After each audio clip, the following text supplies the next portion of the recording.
The world trading system faced big shocks. Former President Trump brought in new import tariffs. These were taxes on goods coming into America. His policy was called America First. It marked a major shift in U.S. trade policy.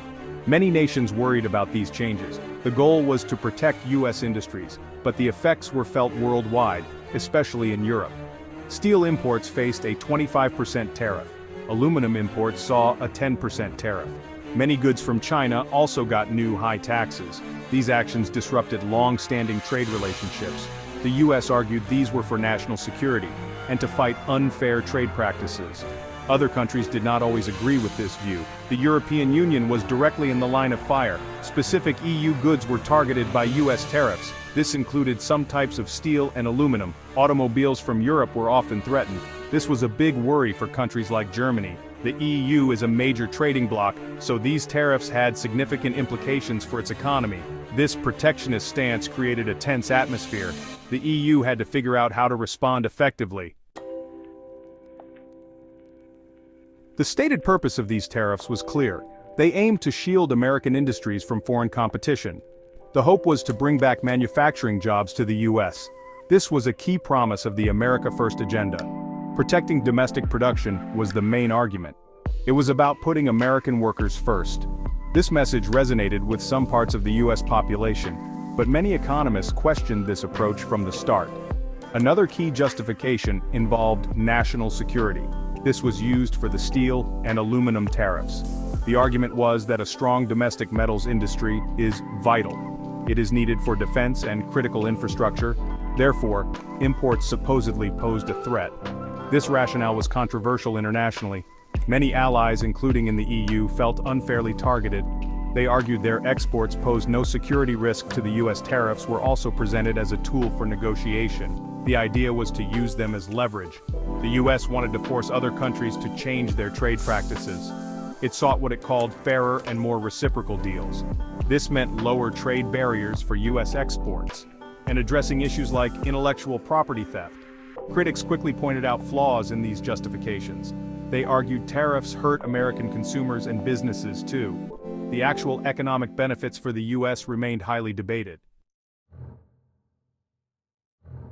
The European Union's first reaction was one of dismay.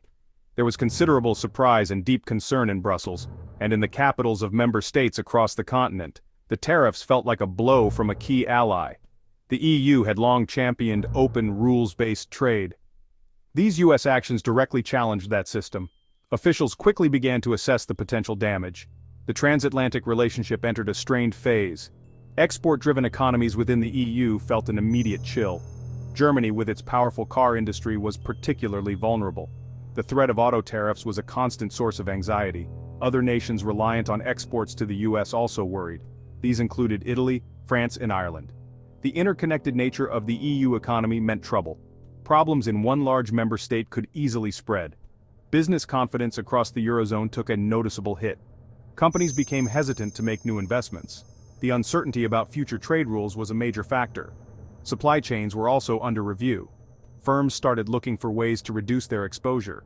The EU economy, still recovering from past crises, was fragile. Economic growth forecasts are vital tools for policymakers. They help governments and central banks plan ahead. Businesses also use them to make investment decisions. When forecasts change, it signals a shift in economic outlook. A downward revision usually means tougher times are expected. This was precisely what happened in the European Union. The impact of trade tensions started to show in the numbers. Several institutions began to lower their growth projections. The European Commission, a key EU body, revised its forecasts.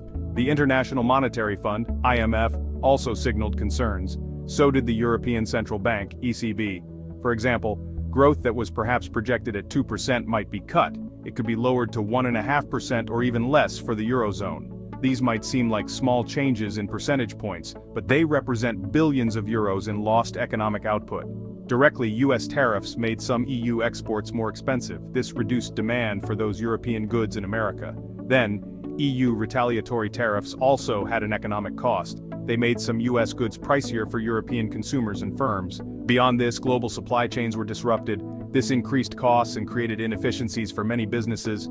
The overall climate of trade uncertainty dampened investment globally.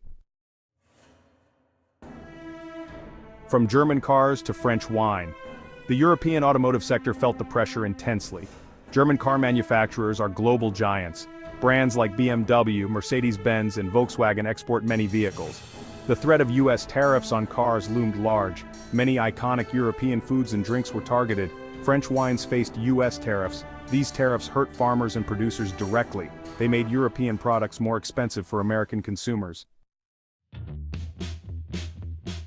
Section 6. Brussels counterstrike the EU's retaliatory measures. The European Union did not take these tariffs lightly. Brussels responded with strong condemnation of the U.S. actions. EU leaders promised swift and proportionate countermeasures. The message was clear: the EU would defend its interests. It would not stand by while its economy was harmed. This marked a significant escalation in trade tensions. The EU aimed to show resolve and unity. A carefully calibrated response was prepared quickly. The EU implemented its own set of retaliatory tariffs. These targeted a range of American goods. The list was strategically chosen to have political impact. Iconic U.S. products were included. Harley-Davidson motorcycles faced new EU import duties. Bourbon whiskey from Kentucky was also hit. Blue jeans and orange juice were other examples. These tariffs aimed to pressure specific U.S. industries and regions. Beyond direct retaliation, the EU turned to legal channels. It initiated dispute settlement cases at the World Trade Organization. The WTO is the global body for regulating international trade. The EU argued that the U.S. tariff violated WTO rules. It claimed the national security justification was unfounded. This legal process is often lengthy and complex, but it was an important part of the EU's strategy. It emphasized the EU's commitment to a rules-based system. The EU also intensified efforts to diversify its trade partners. Section 7. Navigating the storm challenges for EU unity and policy. Maintaining unity among its 27 member states was a key challenge. Not all EU countries were affected equally by U.S. tariffs. Nations with large export sectors to the U.S. felt more pain. Germany, for instance, was very concerned about auto tariffs. Other countries had different priorities and exposures. This sometimes led to varied opinions on the best response. Some favored a harder line against the U.S. Others worried about escalating the trade conflict further. The EU faced a delicate balancing act in its response. It needed to show strength and deter further U.S. actions. Retaliatory tariffs were part of this show of strength. However, Brussels also wanted to avoid a full-blown trade war. An all-out conflict would badly damage both economies, and it would harm the global trading system. So, the EU often stressed its willingness to negotiate. It sought de-escalation and a return to dialogue. EU institutions, particularly the European Commission, were under pressure. The Commission negotiates trade deals on behalf of member states. It was tasked with formulating and implementing the EU's response. This required careful coordination and political skill. Decisions had to be made quickly in a fast-changing environment. The European Parliament and Council also played their roles. They scrutinized the Commission's actions and provided input. This democratic oversight was important but added complexity. Formulating a coherent long-term trade strategy became difficult. Section 8. Beyond Borders: Global Ripples and the Everyday Consumer. The U.S.-EU trade tensions sent ripples across the globe. They contributed to a climate of uncertainty for international business. When two of the world's largest economies clash, everyone feels it. Global trade volumes can slow down as a result. Investment decisions worldwide might be postponed. This uncertainty acts as a drag on global economic growth. It makes the world economy more fragile and more susceptible to other economic shocks. Other countries were also affected by these trade disputes. Some were caught in the crossfire. Their supply chains might pass through the U.S. or EU, or they might supply components to industries hit by tariffs. Some countries, however, might have seen temporary benefits. Trade diversion could occur. For example, if U.S. buyers sought alternatives to EU goods, or if EU buyers sought alternatives to U.S. goods. For everyday people, the impact often came through prices. Tariffs are taxes on imported goods. These taxes can make those goods more expensive for consumers. An American buying French wine might pay more. A European buying American jeans might face higher costs. This reduces the purchasing power of ordinary households.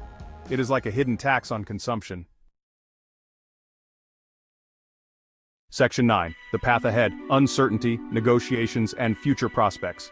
As of May 2025, the trade landscape remains complex. Some initial tariffs are still in place, shaping economic realities. Periods of negotiation between the U.S. and EU have occurred. Some disputes have seen temporary truces or resolutions. However, underlying tensions persist.